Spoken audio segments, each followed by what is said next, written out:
नमस्कार दोस्तों, मैं दीपक कामरा आज फिर आपके साथ हाजिर हूँ कक्षा 10 गणित का चैप्टर समांतर श्रेणी लेकर, यानी अर्थमेटिक प्रोग्रेशन, जिसमें अपने बेसिक से स्टार्ट करेंगे। समांतर श्रेणी होती क्या है, समांतर श्रेणी के को चुनने के लिए उसके अंदर क्या कंडीशंस होती हैं, यानी अगर आपके पास कोई सीरीज दी हुई है, कोई श्रेणी दी हुई है, तो वो एक समांतर श्रेणी है, ये अपने को कैसे पता चलेगा, उसके बारे में अपने बेसिक से इसको स्टार्ट करेंगे।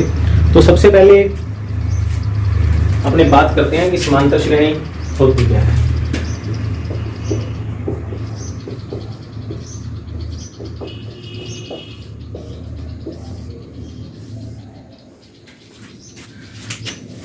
आपको कुछ संख्याओं की सीरीज दी हुई है, एक श्रेणी दी हुई है, आपको ये चेक करना है कि वो एक समांतर श्रेणी है या नहीं है। तो उसको चेक करने के लिए अपने जो उसके एलिमेंट्स दिए हुए हैं, जो उसके अंदर टर्म्स दी हुई हैं, उनके बीच का डिफरेंस चेक करेंगे। अगर वो डिफरेंस यानी first term, second term, third term, fourth term, n term तक कोई सीरीज है, उनके दो क्रमागत यानी लगातार जो स्टेप आ रहे हैं, टर्म आ रही है, यानी फर्स्ट टर्म और सेकंड टर्म के बीच का डिफरेंस, सेकंड और थर्ड के बीच का, थर्ड और फोर्थ के बीच का, इसी तरह से n-1 और nवीं टर्म यानी n से एक पहले वाली टर्म के बीच का डिफरेंस चेक करेंगे। अगर वो डिफरेंस सभी टर्म्स के लिए सेम आता है तो जो सीरीज आपको दी गई है वो एक समांतर श्रेणी है, यानी अर्थमेटिक प्रोग्रेशन है। अगर वो डिफरेंस सेम नहीं आ रहा तो वो एक समांतर श्रेणी नहीं है। तो सबसे पहले मैं यहाँ एक सीरीज लिख रहा हूं, डिनोट कर रहा हूं उसको A1, A2, A3, A4, AN-1 और AN। ये आपकी एक सीरीज है, ठीक है, समांतर श्रेणी है, जिसमें ये इसका प्रथम पद है। A क्या है, इसको A1 भी लिख सकते हो और A भी लिख सकते हो। ये क्या है, प्रथम पद, ये द्वितीय, ये तृतीय यानी थर्ड टर्म, और इसी तरह से ये n-1वां और ये nवां पद, ठीक है। तो ये आपकी टर्म्स हैं। इसके अंदर आपको जब ये अर्थमेटिक प्रोग्रेशन होगा यानी एक समांतर श्रेणी होगी तो A2 माइनस A1 इक्वल होगा A3 माइनस A2 इक्वल होगा A4 minus A3 equal and so on AN minus AN-1। अगर ये इक्वल है, यदि ये टर्म सारी क्या आ जाती हैं, इक्वल आ जाती हैं, तो जो गिवन सीरीज है आपको वो क्या है, तो दी गई श्रृंखला या श्रेणी क्या है, समांतर है।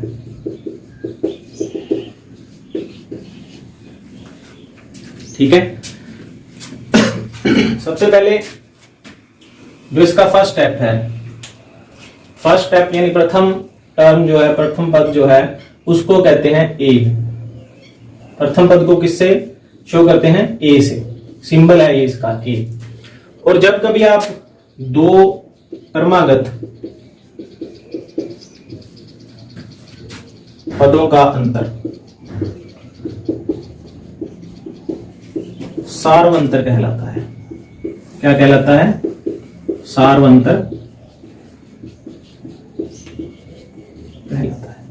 यानी किन्हीं दो क्रमागत, जैसे मैंने A2 और A1 का डिफरेंस लिया, A3 A2 का लिया, A4 A3 का लिया, यानी क्रमागत ये नहीं A4 और A2 का लोगे आप, क्रमागत लगातार जो टर्म्स आ रही हैं उनका जो डिफरेंस आप लोगे उसे क्या कहते हैं, सार्वंतर कहते हैं। और इसे D से लिखा जाता है, यानी सार्वंतर का सिंबल क्या है, D है। यानी D बराबर क्या होता है, AN माइनस AN-1। अब n की जगह नंबर ऑफ टर्म, यानी पहली टर्म है तो A1, दूसरी है तो A2, तीसरी है तो A3, यानी n की जगह आप नंबर ऑफ टर्म को शो करता है, कितने नंबर वो पद है, कितने नंबर वो टर्म है। तो ये दो चीजें मैंने आपको बताई है। A यहां पर प्रथम पद है, D यहां पर दो क्रमागत पदों के बीच का अंतर, जिसे क्या कहते हैं, सार्वंतर कहते हैं। डी क्या होगा, समांतर श्रेणी के लिए प्रत्येक दो क्रमागत पदों के बीच में क्या होगा, समान होगा, कभी भी डिफरेंस नहीं आएगा, अलग अलग सेम डिफरेंस होगा। ठीक है, तो ये दो टर्म मैंने आपको बताई हैं। प्रथम पद ए से डिनोट किया जाता है और उनके बीच के अंतर को डी से डिनोट किया जाता है। ठीक है, इसको लिखने का एक सिंपल सा मेथड और है, यानी अगर अपने को कोई समांतर श्रेणी बनानी है तो कैसे लिखेंगे समांतर श्रेणी। मान लो आपको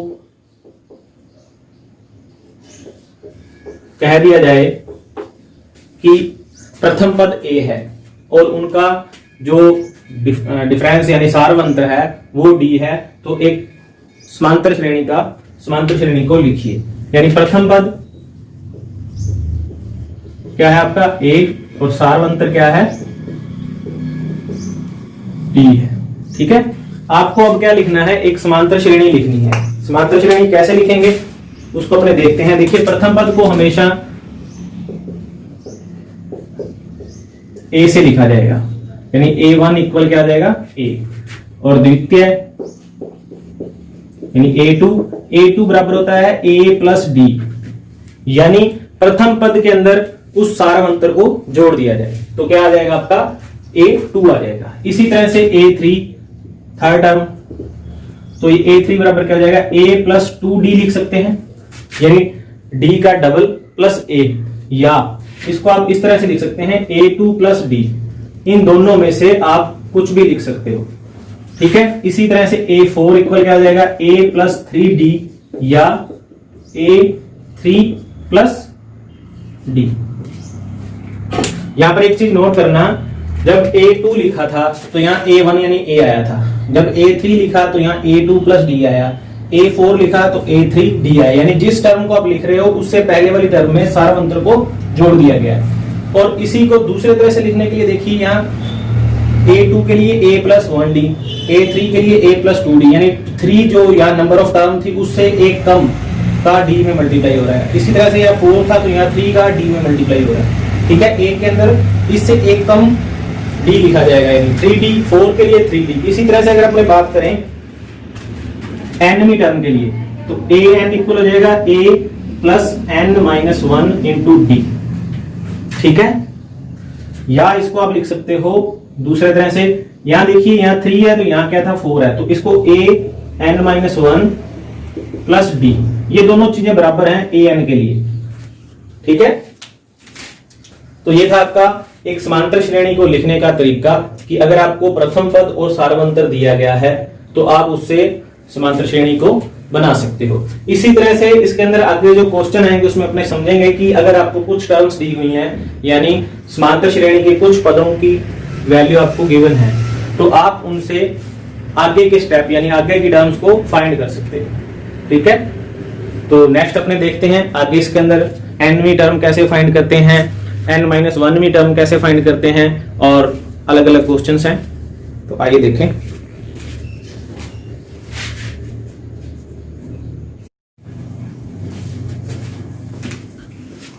नेक्स्ट देखते हैं अपने, यदि किसी समांतर श्रेणी का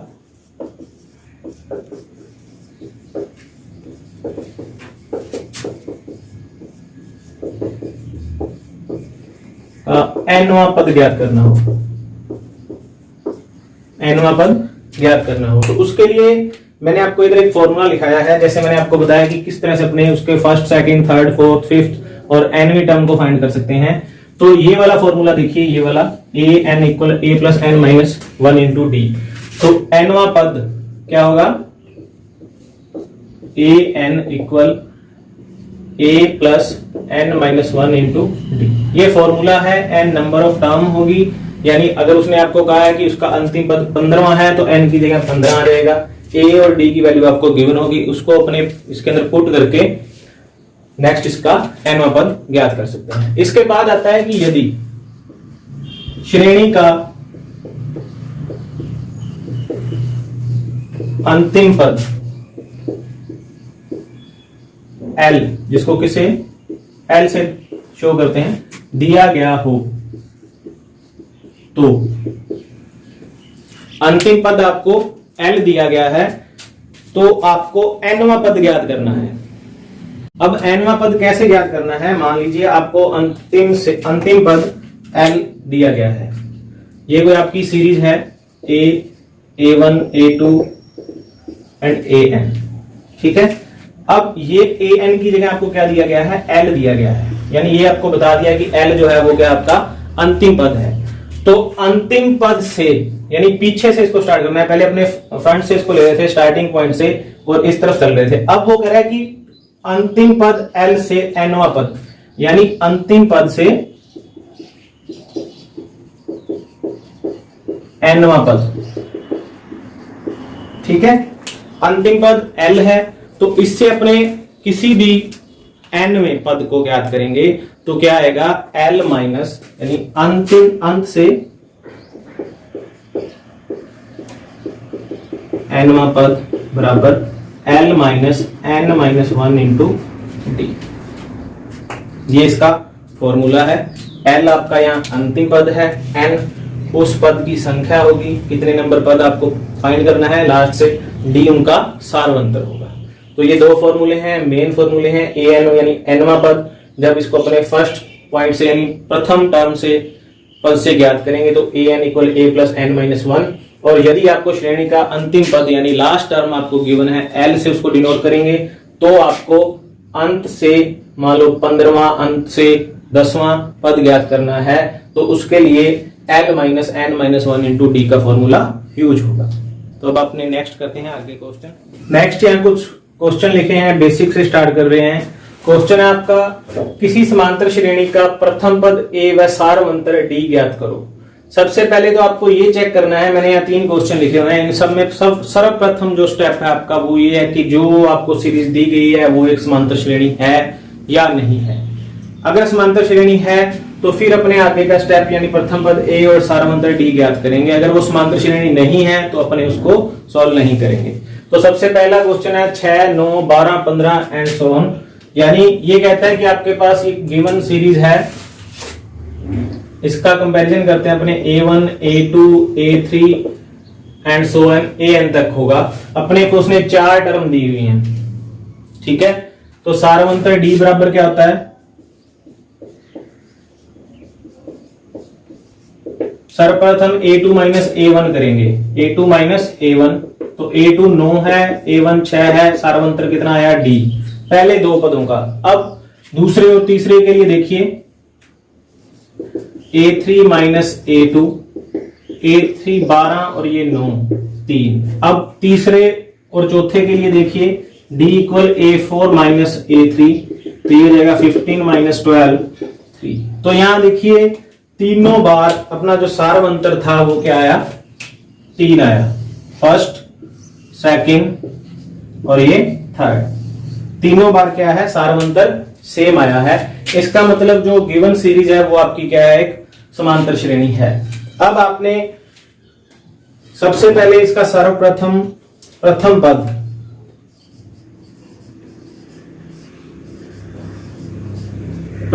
a बराबर कितना है? फर्स्ट टर्म ये रही आपकी 6। सारवंतर आपने ज्ञात कर ही लिया है, तो सारवंतर कितना हो गया आपका? 3, ठीक है। ये आपका फर्स्ट क्वेश्चन का आंसर है।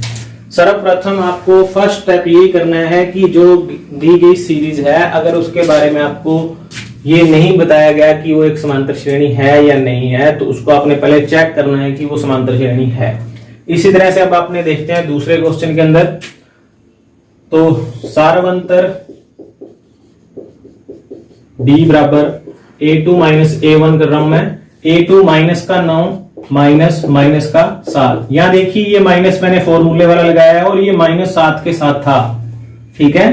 तो इसको देखिए -9 minus minus plus plus 7 plus का 2 सारवंतर आ गया। इसी तरह से अपने एक स्टेप और करके देख लेते हैं, d equal a3 minus a2, तो माइनस का 11 माइनस माइनस का 9, तो ये रहेगा -11 माइनस माइनस प्लस 9, तो ये माइनस का 2। देखिए यहां भी माइनस का 2 आएगा, सॉरी। तो 2 स्टेप मैंने चेक किए हैं, तीसरा भी अपने वर्बली कर लेते हैं। ये 13 है और ये 11 है, दोनों का डिफरेंस क्या आ रहा है? 2 आ रहा है। तो बड़ी संख्या कौन सी है माइनस की? ये माइनस माइनस प्लस हो जाएगा तो माइनस का 2 आएगा। तो अपना सारवंतर डी दोनों में क्या आया है, सेम आया है, इसलिए ये गिवन जो सीरीज है वो क्या है, अर्थमेटिक प्रोग्रेशन है, यानी एक समांतर श्रेणी है। तो अब अपने लिखेंगे इसका प्रथम पद a बराबर माइनस का 7 और सारवंतर d बराबर माइनस का 2। तो ये दो आपके रिजल्ट आ गए हैं। तीसरा क्वेश्चन जिसका प्रथम पद -1 है, फिर 1/4 है, फिर 3/2 है। तो अपने सर्वप्रथम इसके अंदर चेक करेंगे सारवंतर d बराबर a2 minus a1। Second term है आपकी 1/4 और फर्स्ट टर्म है आपकी माइनस का 1। देखिए ये माइनस फॉर्मूले से आया है और दूसरा माइनस जो मैं लगा रहा हूं वो फर्स्ट टर्म के साथ था, ठीक है, a2 माइनस a1। तो ये हो जाएगा 1/4 माइनस माइनस प्लस 1। इनका एलसीएम लेंगे, एलसीएम आएगा 4 को 4 से डिवाइड करोगे 1 का मल्टीप्लाई होगा यहाँ 1 प्लस इसके अपॉन में कुछ नहीं है, ठीक है। तो 4 डिवाइड होगा जब 1 से तो 4 आंसर आएगा, 4 का मल्टीप्लाई यहां होगा प्लस 4, तो ये हो जाएगा आपका 5/4, ठीक है। ये आपका सारवंतर आ गया। अब तीसरी टर्म और दूसरी टर्म के बीच देखते हैं क्या अंतर आता है। तो ये a3 माइनस a2 करते हैं। a3 है 3/2 माइनस a2 है 1/4। इनका एलसीएम आएगा 4, क्योंकि दोनों 2 की टेबल में आते हैं तो बड़ी संख्या एलसीएम हो जाएगी। 2 से डिवाइड करोगे 2 जा 4, 2 का मल्टीप्लाई होगा यहाँ 6 माइनस 4 से डिवाइड करेंगे 4 1 जा 1 का मल्टीप्लाई यहाँ होगा 1, 6 माइनस 1 5/4। तो ये आपका सारवंतर डी आ गया। दोनों में सारवंतर डी क्या है, इक्वल है 5/4, ठीक है। तो सारवंतर सेम है, इसका मतलब ये जो दिया गया श्रेणी है आपको वो क्या एक समांतर श्रेणी है। तो यहां लिखेंगे प्रथम पद first term a equal minus का 1 एंड सारवंतर कॉमन डिफरेंस d इक्वल 5/2। तो ये थे आपके 3 क्वेश्चन। इसी तरह के क्वेश्चन आपकी बुक के अंदर और दिए हुए हैं, उनकी प्रैक्टिस करिए। मैथ की एक खास बात यह है कि जितनी आप प्रैक्टिस करोगे उतना ही आपको ज्यादा आएगा। एक बार करके देखने से क्वेश्चन समझ जरूर आ जाता है, लेकिन प्रैक्टिस ना करने से आपको आगे जाकर दिक्कत भी आ सकती है। तो ज्यादा से ज्यादा प्रैक्टिस कीजिए।